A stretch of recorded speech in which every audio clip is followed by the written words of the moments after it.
Bienvenue sur le territoire Eisok. Nous sommes sur la côte centrale de la Colombie-Britannique, là où le Canada rencontre l'océan Pacifique. Il y a beaucoup à explorer le long de ces côtes. Nous sommes ici pour voir comment tout cela est relié. Alors, relions les points et dessinons une image de cet endroit où la terre rencontre la mer. Si vous regardez vers l'est, vous verrez les sommets du chaînon Kitimat, une partie des montagnes côtières. Il y a 150 millions d'années, une grande partie de ce territoire était sous l'eau. Mais, au fil du temps, les plaques tectoniques se sont heurtées et les volcans sont entrés en éruption, poussant la terre vers le haut et formant ces hautes montagnes. Si vous regardez bien, vous verrez peut-être même un peu de blanc au sommet. C'est de la glace et de la neige, et quand elles fondent, elles se transforment en ruisseaux, qui se transforment en rivières, qui finissent par traverser de vastes et épaisses forêts, transportant des milliers de saumons migrateurs sur leur chemin vers et depuis la mer. En effet, les saumons ne font peut-être pas de ski, mais elles dépendent des montagnes enneigées pour survivre. C'est un long voyage de monter et de descendre ces pentes. Nous sommes, après tout, dans la plus grande forêt pluviale tempérée au monde. Elle fait à peu près la même taille que l'Irlande. Que signifie tempéré? Ça veut dire que le climat ici n'est pas trop chaud, pas trop froid. C'est juste parfait. Parfait pour ces grands arbres couverts de mousse. Certains d'entre eux sont vieux de 1000 ans et peuvent pousser 10 fois plus haut qu'un poteau de téléphone.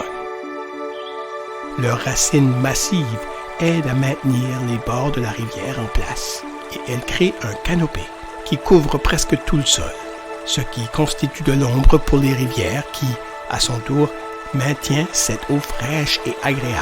Et c'est exactement ce que le saumon aime.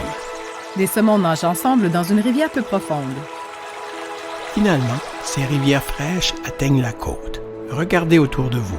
Vous êtes maintenant dans un estuaire, un lieu de rencontre animé où les nutriments de la forêt se mélangent à ceux de l'océan. Chaque estuaire, comme chaque rivière, est unique, mais ils partagent tous un point commun.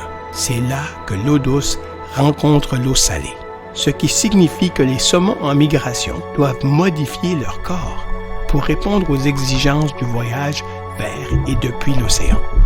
Un saumon nage, son œil pivotant dans son orbite. Plus loin, la Terre commence à se désagréger, formant d'innombrables bras de mer, de criques et des dizaines de milliers d'îles.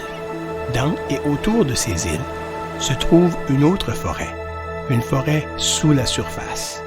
Du varech se balance sous l'eau. Ici, le varech peut pousser jusqu'à 60 cm par jour. Cet habitat riche abrite toutes sortes de vies, et cela inclut les humains. Les humains occupent cette région depuis des dizaines de milliers d'années, et comme pour tant de gens dans le monde, nous vivons sur la terre, mais dépendons de la mer. Nous ramassons des œufs de hareng, nous pêchons le saumon, nous récoltons des algues et plus encore.